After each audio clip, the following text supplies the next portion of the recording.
August 18th, 1960. 100 miles above Earth, a secret race in space has started. Corona, America's first photographic spy satellite, has just been deployed. The capsule was packed with over half a mile of film.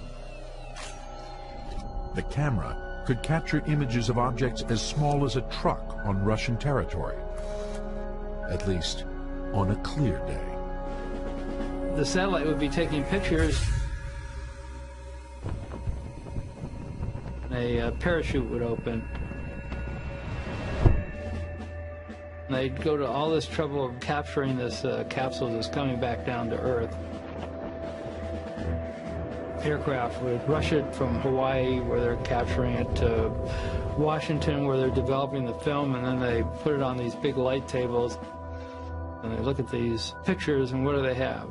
They have pictures of the tops of clouds. It was the nuclear missile bases under those clouds that Corona was supposed to find.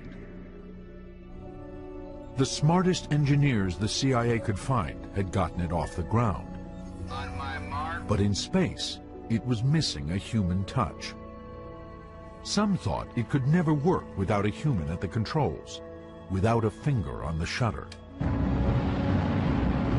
The argument was that if we had a man up there, he would have more flexibility and judgment in looking at areas of interest.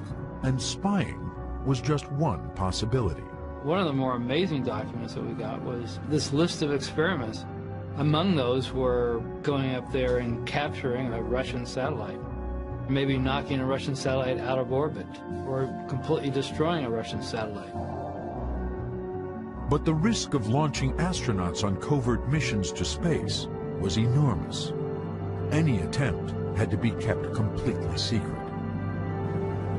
Only a handful of people know what really happened. You just couldn't tell anybody about it.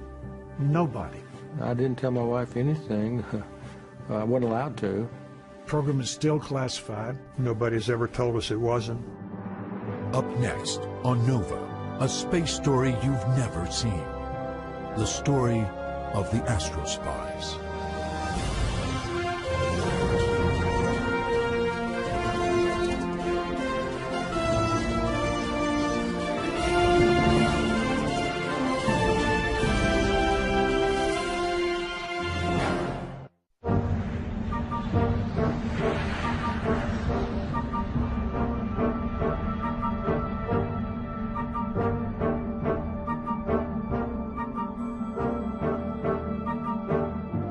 May Day, 1960, the height of the Cold War, and 13 miles above the Soviet Union, all systems were go.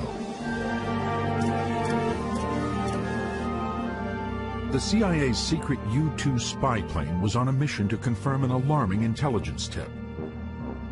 A new Soviet nuclear missile base close to the Arctic was about to become operational. So this made the White House very nervous. It was in a position where it could launch missiles over the North Pole, which was the shortest route from Russia to the United States. The U-2's cameras were technological marvels, but the key to the U-2's success was the pilot's ability to find and photograph the best targets. The Soviets, would threaten us when they could get away with it. So we needed to know where their technology was. We needed to know what they were doing in the missile field, where the silos were, what kind of missiles they had. The U-2's pilot was Francis Gary Powers. He thought if he flew above 60,000 feet, he should be safe. No Soviet anti-aircraft missiles could reach him.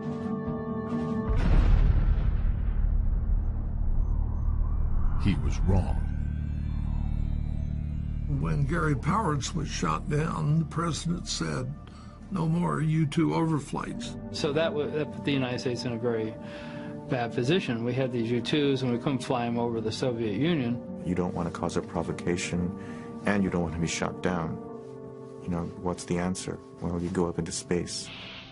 This is Mercury Control. The countdown is now T-minus. Launch Complex 5-6 at Florida's Cape Canaveral is a monument to the early days of space exploration.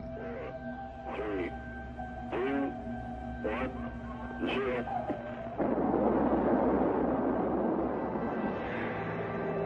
Now a museum, it was once NASA's command center for the launch of Alan Shepard, America's first man in space. All systems are go. In December 2004, NASA Special Agent Dan Oakland was called over to the old blockhouse to help solve a problem. With trying to find some keys to a door that was closed for a good number of years. The lock was so old, Oakland's office was the only one that still had the master key. There was no lights or anything, and we just started looking around with flashlights. Buried back in the corner was a blue box. Inside the box, he found something extraordinary. 2 spacesuits, different from any NASA spacesuits. The suits are in pretty good condition, and they were just a little bit soiled. There's one that was 007 and then 008. And they're just printed on the suits themselves. And there was something else that seemed strange. That was a name tag that was actually on the sleeve, and it just said lawyer. I've been following space and espionage for a long time, and after I heard the story of Dan Oakland finding these spacesuits, I thought it was extremely interesting. For James Bamford, an author and investigative reporter, that name lawyer became a window into a hidden world. There was a small article about these suits in a space website, and it was very curious, because if you look at the list of NASA astronauts, there's never been a NASA astronaut named Lawyer. But I did find the name Lawyer, Captain Richard E. Lawyer, on a list of pilots chosen to be part of an Air Force space program in the 1960s. When I looked closely at the program, I realized it had been run by a secret agency inside the Pentagon. Well, I did manage to get some documents. Much of the program, even 40 years later, is still officially secret. Lawyer's name was on a list of 17 pilots who were chosen for the program. I managed to talk to him off camera about a month before he died. And the information he gave me helped me find 10 of the other pilots who are still alive. It's an impressive group. Some of the pilots Bamford found became space shuttle astronauts. Vice Admiral Richard Truly even became the head of NASA. Lieutenant General James Abramson was put in charge of President Reagan's Star Wars program. General Robert Harris would become vice chairman of the Joint Chiefs of Staff. None of them has ever talked publicly about the secret that ties them all together. An Air Force program called MOLE. It's one of the great untold stories of the Cold War.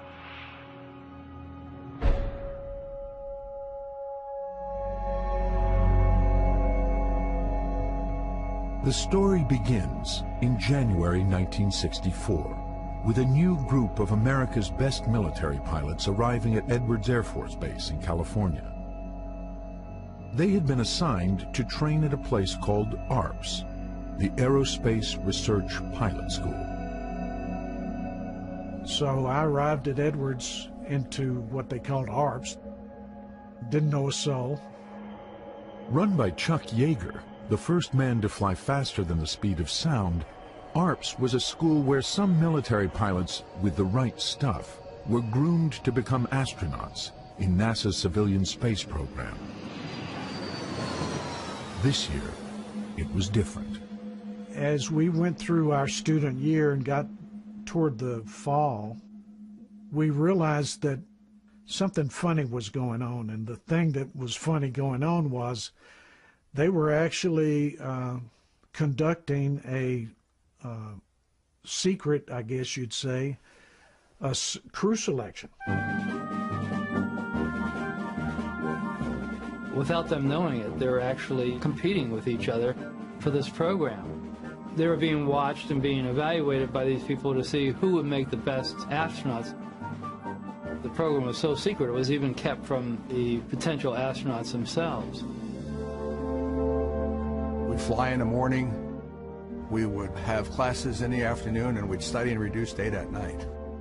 They would teach you astronomy and flight mechanics, orbital mechanics, the relationship of bodies that are in orbit, or either around the Earth or going to the moon, stuff like that.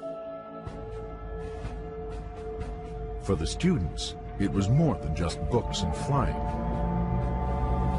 They were poked and prodded, spun in centrifuges, bounced in chairs, and battered with psychological testing. And lo and behold, they finally came out with a list, and I was on the list. I almost fell over. I had no idea. Then I had to go through a screening with a couple other guys to see whether I would fit. The previous height limit had been 6 feet, and I was almost 6'2". I was determined, so I pulled that helmet down so tight I was almost dying, but I just barely made it. I think there were about 100 people that started out, and to survive down to 8 or so made you feel pretty good. This was 1964. 1964, only Mercury had flown. The Gemini astronauts were down at NASA. And here we were going to get to fly in space, even though it was a military program. So we were sitting on the top of the anthill. And they finally did tell the people that they selected, but they only told them a cover story. They didn't tell them the real story about what they were being selected for. What they told them was that they were just going to go up to space and do experiments. Unlike U-2s or spy satellites, launching man into space just couldn't be kept secret. So a decision was made to call it a laboratory and to try hiding the project by putting it in plain sight. Ladies and gentlemen, the President of the United States. President Lyndon Johnson announced the program and gave it a plausible cover story, something that Americans, if not the Russians, would possibly believe. Good morning, ladies and gentlemen. I am today instructing the Department of Defense to immediately proceed with the development of a manned orbiting laboratory. This program will bring us new knowledge about what man is able to do in space. The cover story was that the Manned Orbiting Laboratory, or MOLE, would be a space station crewed with 2 military astronauts for 30-day missions. During that time, they'd perform routine experiments on themselves and test their ability to do military tasks in space. There was no mention of an operational mission, nor any hint of espionage. The cost of developing the manned orbiting laboratory will be $1.5 billion. It took 3 more months until the crew was finally told their real mission. And that day really was an amazing day. We got briefed into the program as to what it was about. The MOLE was actually an orbital spy station, equipped with a camera the size of a car. It would fly an orbit that would give maximum coverage to Russian targets. And the crew were no longer going to be astronauts. They were going to be astro spies. In essence, they're going to become the successors to Francis Gary Powers, basically. They're going to be the people who are going to be flying over Russia now. I think everybody was tickled. I mean, it was something that we really thought would contribute. We weren't going to go check how the African flute fly worked under zero gravity. You know, we're going to do something worthwhile, okay, that we thought was worthwhile. Before, I was going to go play with something. I wasn't really impressed by that. But now we were going to take pictures and blah, blah, blah, blah. The argument was that if we had a man up there, he would have more flexibility and judgment. The plan was to launch a 2-man Gemini capsule atop a 56-foot-long laboratory module. In orbit, the crew would unlock a hatch cut into the capsule's heat shield and crawl through a narrow tunnel into the pressurized crew compartment. Inside, as seen in this newly discovered government film, the astrospies could look through a viewport and observe and photograph high-priority targets in Russia and elsewhere. When the 30-day mission was completed, the astrospies would return to Earth in the Gemini capsule, leaving the laboratory module to deorbit and burn up in the atmosphere. With their highly classified mission in hand, the astrospies disappeared into a hidden world. The only people you could really communicate with about what you were actually doing were people within the program office. When we traveled, we didn't identify ourselves as MOL or crew members or anything else. And I think once in a great while we traveled on ID that identified us as somebody else. We didn't go around and tell everybody, knock on everybody's door and say, hey, I was an astronaut. Although we did have a joke in the program that one day there was going to be a little article back on page 50 of the newspaper that said, an unidentified spacecraft launched from an unidentified launch pad with unidentified astronauts to do an unidentified mission. That's the way it was. But despite the carefully crafted cover stories, despite all the safeguards, half a world away, the Russians were carefully watching and listening, and they didn't believe a word. We had some information about the MOL program from open and closed channels. We had our sources. These guys in Russia were smart. They could look at MOL, they could see sort of the general systems layout, and they could tell you, well, this is for something much more serious than simply applied military experimentation. Russia was being surrounded by a network of American nuclear missile bases, and we needed information on the location of these bases. Reconnaissance from outer space was absolutely necessary. We faced the problem of how potential targets could be identified and located. That's how the Almaz project was born. In Russian, Almaz means a diamond in the rough. Almaz was the code name for the Soviet spy ship, a code name that could never be spoken. Almaz was a state secret, a spacecraft the Soviets hoped would dwarf the American MOL. It's not just a satellite or a spaceship. It's a whole complex, a whole system that consisted of a number of elements. Its overall weight was about 20 tons. We're talking about two massive, 20-ton spaceships in space docked to each other, cosmonauts photographing the Earth, perhaps even doing some sort of battle simulations. And it wasn't just going to be bigger, it was meant to be better. Unlike the MOL, Almaz was designed to stay in orbit for years at a time. Supply ships would ferry cosmonauts and equipment back and forth on a regular basis. The Soviet Union at that time was ahead in many ways. We launched the first satellite.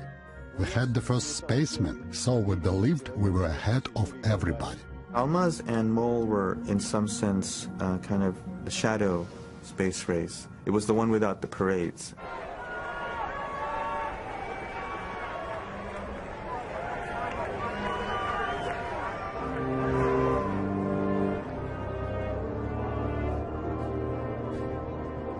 It's hard to remember the sense of conflict. The Russians were the enemy. They really were. And the game became, we need to beat the Russians into space. During the heart of the Cold War, we thought of this big Russian bear as being all-powerful and all-knowing. I was always afraid that they were ahead of us quite a bit. You can see the timelines of these two programs, and they're very much close.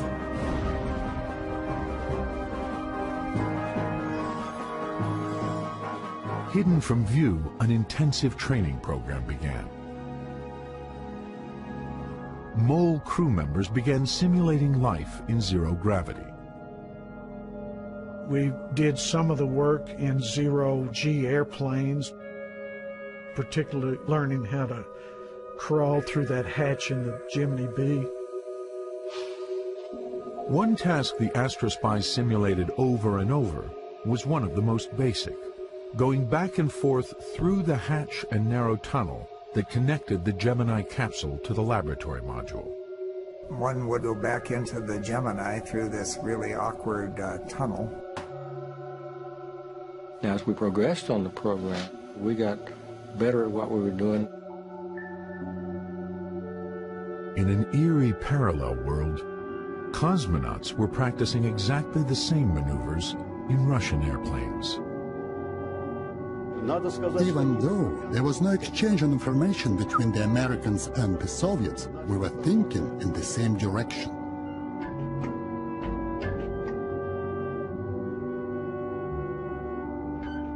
We also had a special hatch linking the main unit of the orbital station to the return capsule. To simulate life on board the Almaz, Russian designers built underwater tanks with a mock-up of the spaceship. There, planners had more time to study complicated maneuvers, like loading film capsules into the station. Half a world away, the Americans had developed the same solution. Former test pilot Bud Evans was put in charge of designing the underwater training program. In the airplane, when you reach 0G, and you had maybe 40 seconds to maybe a minute, 15 seconds at the most. So you really couldn't get a timeline on how long it would take somebody to do a task. And following that, we went full bore on simulating the MOL astronaut's task underwater. They created an undersea training facility off Buck Island in the Caribbean. Underwater, they dropped this very large mock-up of the MOL spacecraft. In film that has never been shown publicly before, you can see MOL crew members first putting on scuba gear, then donning their full spacesuits.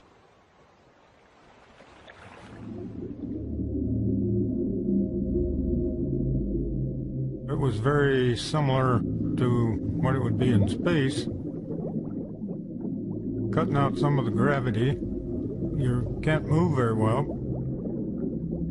With a more complete mock-up, the MOL crew members practiced more mission-critical tasks, like simulating how to move the packages of exposed film back through the narrow tunnel into the Gemini capsule. We had to know how long these tasks were going to take. This was one way to get some real timeline studies. While both the astronauts and cosmonauts were training for reconnaissance, military planners saw orbiting spy stations as just a first step. Any nation sufficiently advanced in space technology can convert a vehicle into a military spacecraft to deny the use of space to the free world. A 1963 Air Force briefing film titled Space and National Security depicted space as a battlefield and showed just how far the military thought that battlefield might extend. In the 60s, this was a time of big thinking on both sides. The Russians were really thinking grand, and we're talking multiple battle stations in Earth orbit, reconnaissance stations, manned by dozens and dozens of cosmonauts.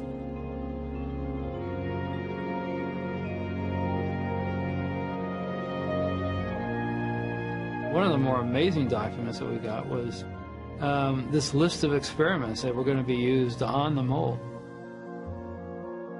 Among those were things that would be considered outrageous today, going up there and capturing or stealing a Russian satellite, going up there maybe knocking a Russian satellite out of orbit, or completely destroying a Russian satellite.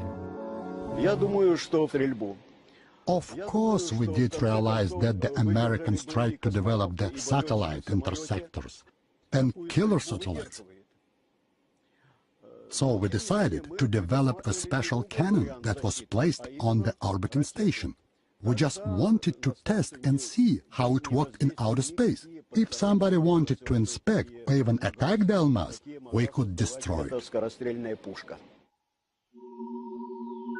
But first, engineers and designers from both sides had to contend with some fundamental laws of physics, so that astrospies could monitor enemy territory from 100 miles in space. It's a mystery to most people who haven't flown in orbit, what it's like trying to look at the ground as it's going by when you're going 18,000 miles an hour.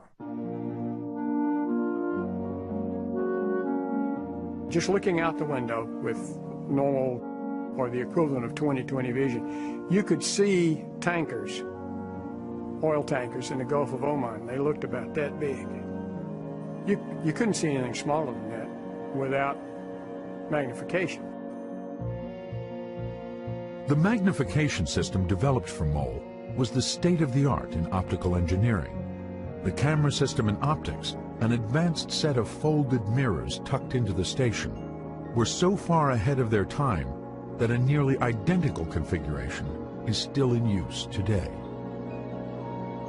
So if you picture a Hubble Space Telescope, this huge bus-size telescope in space, pointed out at the stars, if you just turn it around and point it towards Earth, that would be the KH-11. We had very high resolution. For photo analysts, it is all a question of resolution. The higher the resolution, the smaller the object you can see on the ground. Extraordinarily, the MOL's camera was designed to spot objects as small as 3 inches. The 3-inch resolution was pretty critical to providing our people with the technical details of what the threat was and what the capability was. The goal of people who do reconnaissance has always been to get the highest resolution. But it's a trade-off. Tighter you get the picture, the better resolution you get, but the less coverage you get. What you really need is to be able to look at a big scene and say, oh, there's something interesting I really need to look at over there. Inside a MOL training simulator, joysticks could zoom the lens both in and out and from side to side. A wide-angle viewfinder could spot targets at the very edge. We had optical eyepieces to look through with ways to point the line of sight, and they had photographs simulated to give you something to look at, to test your ability to zero in on a point of interest quickly and accurately.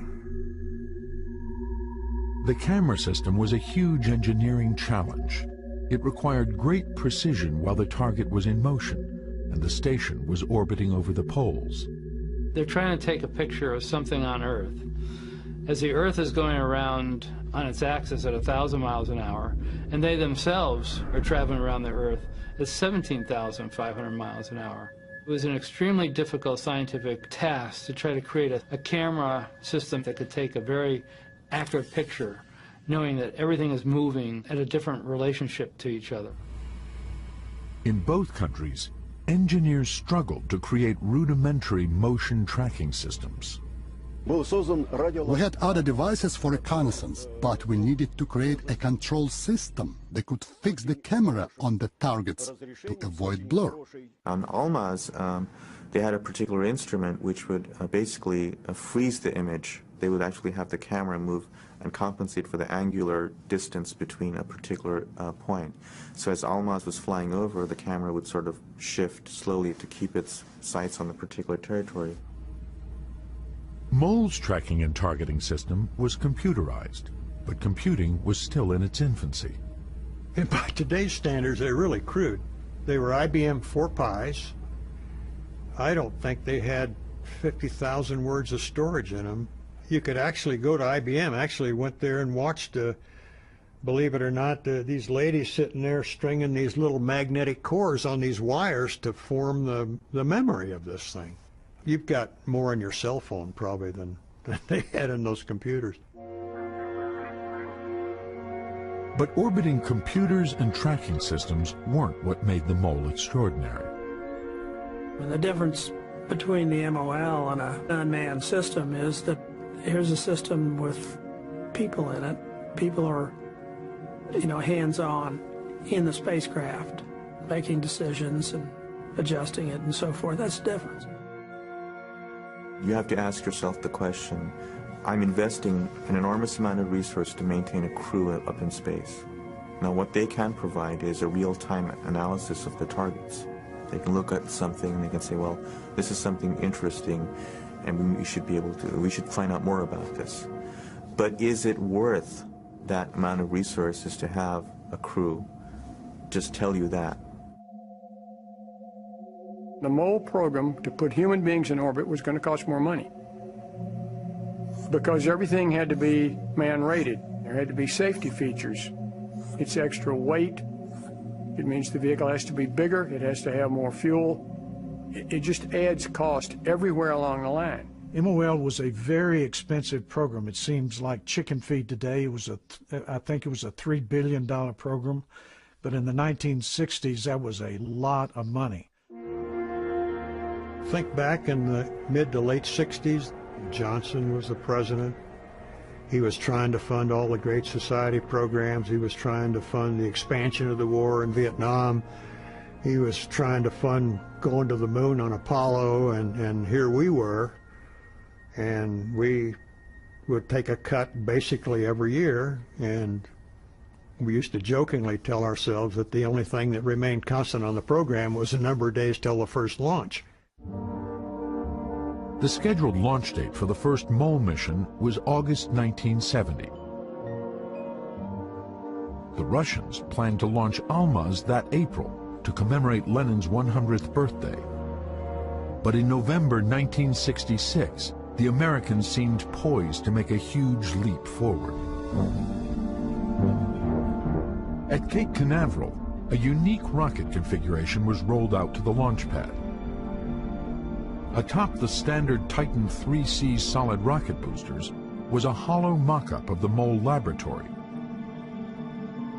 And atop that, workers attached an unmanned Gemini B capsule. Designers needed to test whether the Gemini's heat shield would still work after the MOLE's access hatch had been cut into it. Unlike most NASA launches, there were no astronauts on display. You know, the NASA astronauts back in the 60s were all good friends of ours. We knew them all. We went to Houston, and when we went to Houston, they'd tell us all about what they were doing, and we wouldn't tell them anything about what we were doing. We were different, that's all. We weren't on the cover of Life magazine. We weren't driving Corvettes. We were, just doing different things.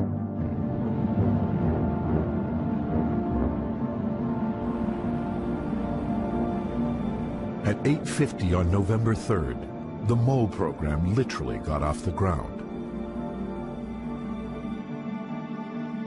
Just over 100 miles in space, the unmanned capsule was ejected.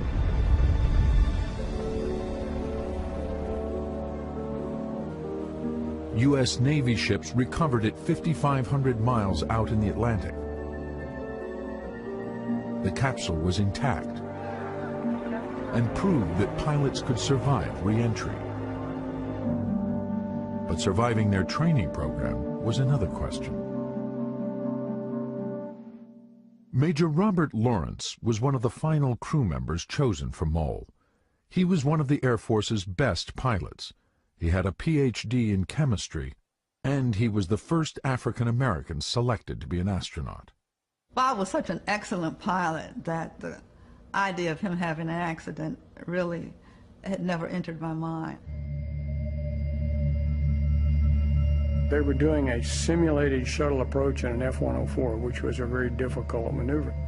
I think Harv Royer was flying the airplane. He just misjudged a second or two, and that's all you had. And I think they got too low, pulled out too late, actually hit the ground hard, bounced in the air, and as I understand, the airplane rolled. And Royer managed to, they both ejected. Royer survived the ejection and Bob didn't.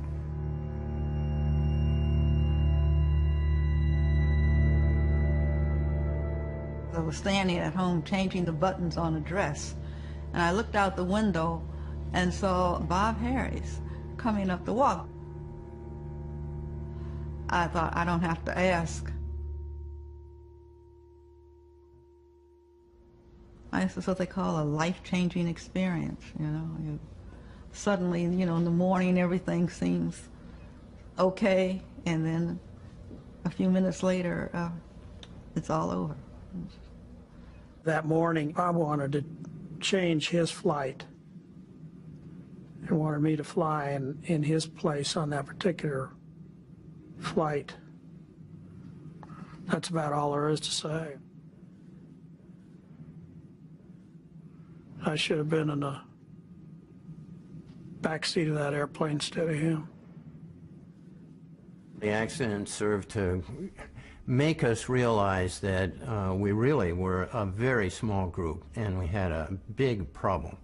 And that meant lots of training and that we expanded our efforts and increased our efforts.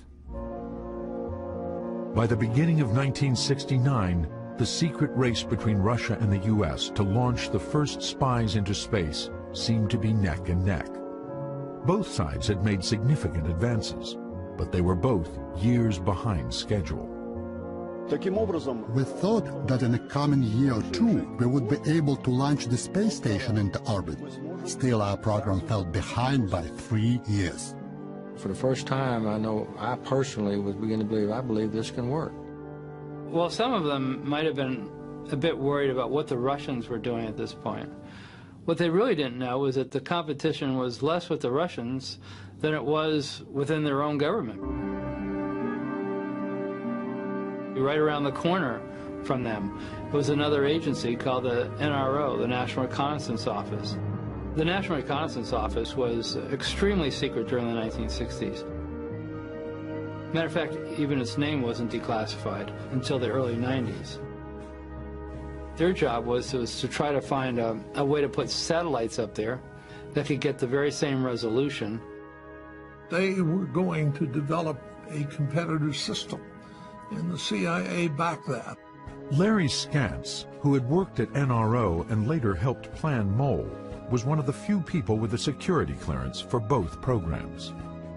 Both systems were aimed at developing 3-inch technical resolution. From a technical point of view, they kind of wound up in a dead heat.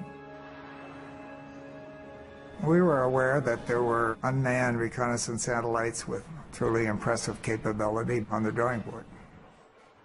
You know, there's the unmanned guys that said, you know, we don't need you, and then there's the manned guys that say, well, you can't live without us. It was obvious to me the first time I went to a place where the unmanned system was being run, they didn't want any part of us. And somebody bigger than them told them to let us in to see it. Unknown to the MOLE crew, the Secretary of the Air Force went to the White House to make a last-minute plea to President Nixon. And the MOLE's future hung in the balance.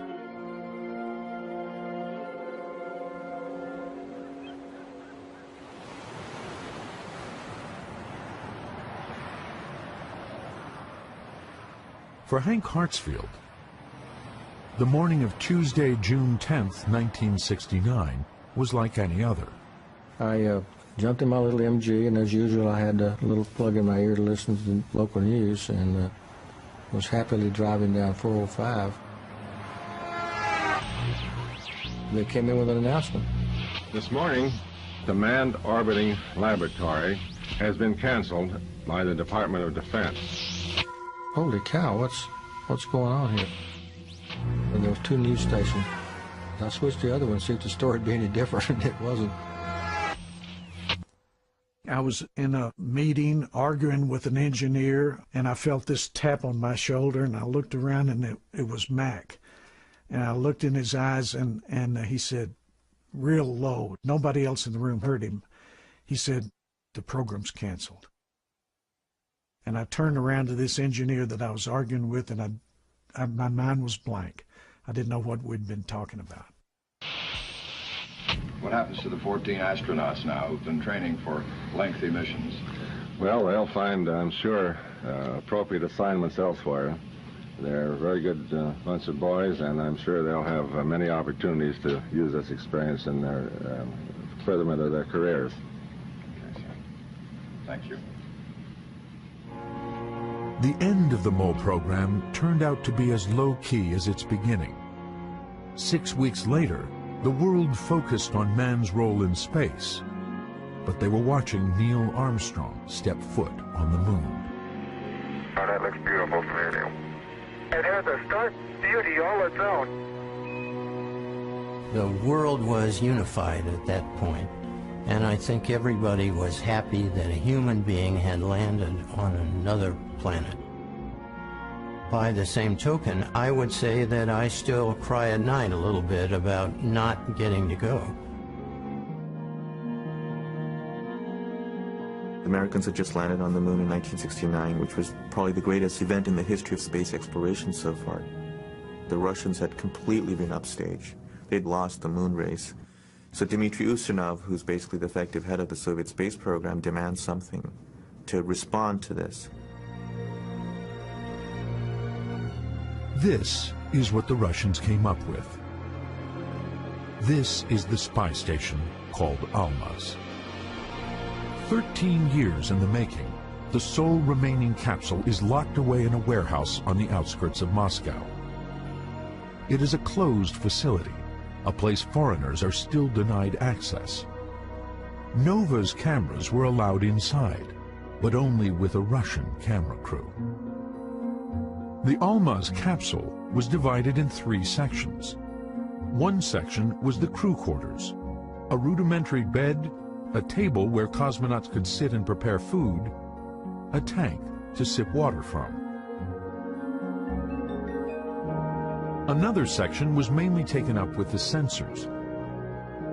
Largest among them, the Agat camera, weighing more than 2 tons with 6-meter mirrors folded inside. And in the middle, the operations module, where astrospies could zoom down to almost any point on Earth. To show them where they were, a simple globe that depicted their point in orbit. A screen they could look at that showed them a 100-kilometer panorama of the world below.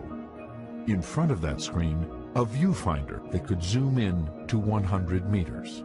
We could see details that were half a meter long from 250 kilometers in outer space. For example, we could see the make of the car, if it's a Ford or Toyota. The entire station was gyroscopically controlled, designed to pivot as it passed over its target, so that when the shutter was triggered, the pictures wouldn't be blurred. And on the outside of the station, a first for manned spaceflight. A weapon, a 23mm cannon that could fire on an enemy satellite that might be flying too close for comfort. In June 1974, all of this was loaded on top of a giant Proton rocket and rolled out to the Baikonur launch site. The Almaz capsule was covered with a shroud, so American reconnaissance satellites couldn't photograph it.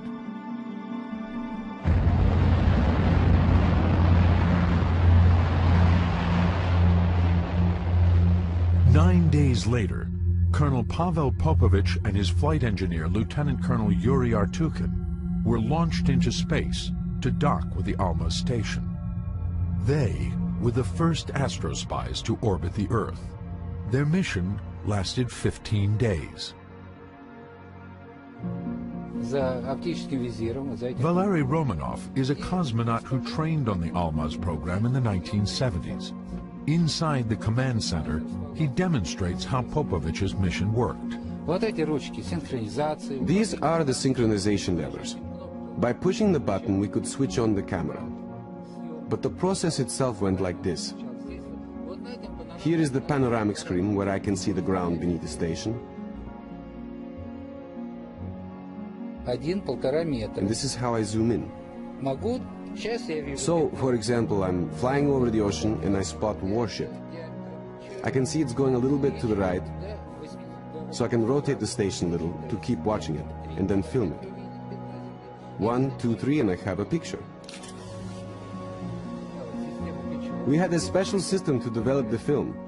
You turned off all the station's lights, and in complete darkness, you put the film in the developer, then moved out a projection table to fix the exposed film. Then you could select the most interesting parts and transmit it back to Earth with a video camera. So about an hour after you took a picture, people on Earth could be studying it. Now let me show you the periscope and how it could protect you from attack. If you look through here, you can see outside the station and what's happening around it. Ground control can tell me something is going on. If something's approaching here, and that might be a killer satellite. We have the Noodleman cannon right below the station's belly. So I tried to rotate the station to face the object head-on. And then feed in the command to fire.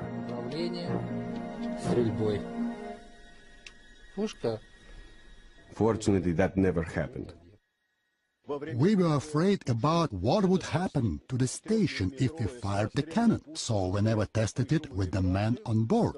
But after the crew left, we fired the cannon by remote control, and the station survived the intense vibration. Subsequent missions to the Almaz seemed star-crossed. On 2 missions, cosmonauts failed to dock with the spy station and returned to Earth empty-handed. On the 3rd attempt to reach Almaz, things got worse. The cosmonauts docked successfully and entered the Almaz. But on their 42nd day in orbit, as they passed over the dark side of Earth, the station's electrical system suddenly shut down.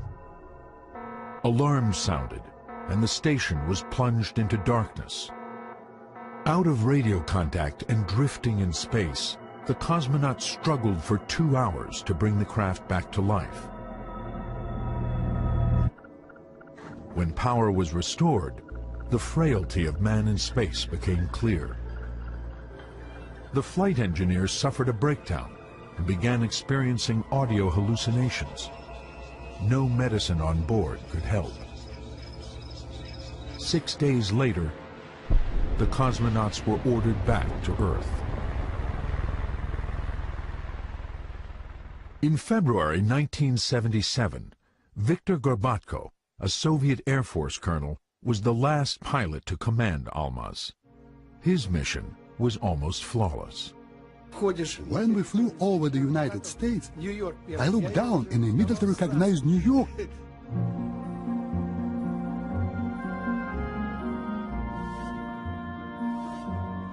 We could see human beings on the streets.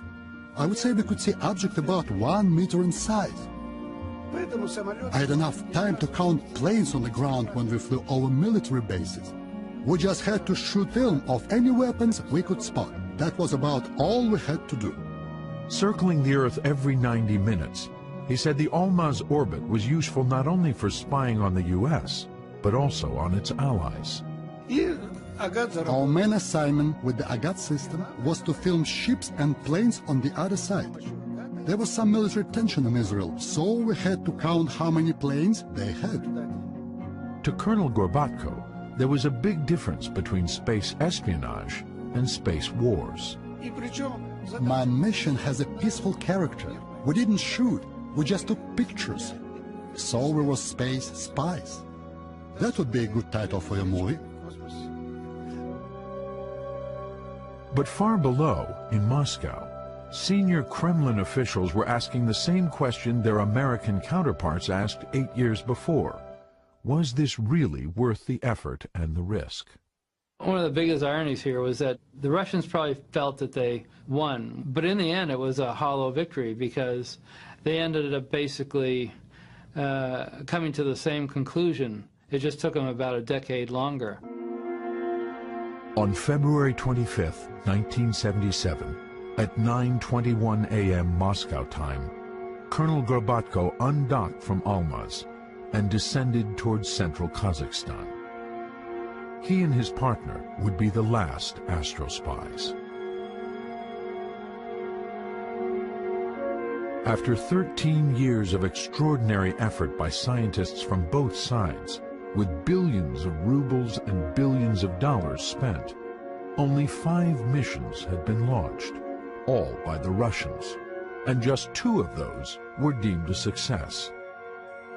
For all the effort, Astrospies had managed just 81 days in orbit.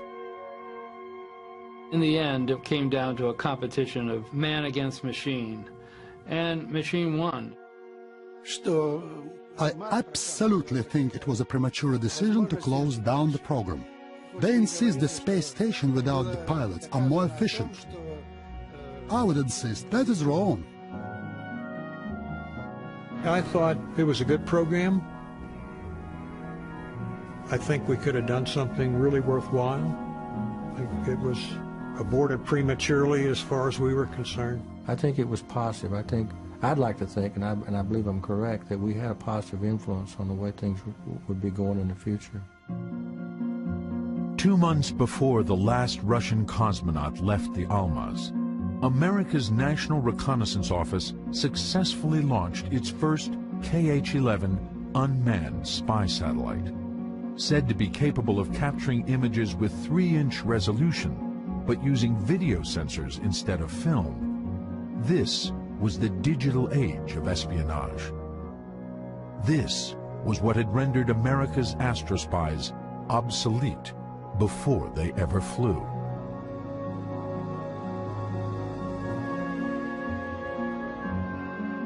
"30 years later, dozens of unmanned satellites silently monitor the world below. They are also the Astrospies' legacy. When I look back at what we did on Mo, we didn't, as far as I know, develop something that has led to another manned system. I think that the work we did helped provide data for future systems. Just yesterday I went to the Google search engine and I could actually see my own house. 30 years ago, who would have thought I would be able to see something like that?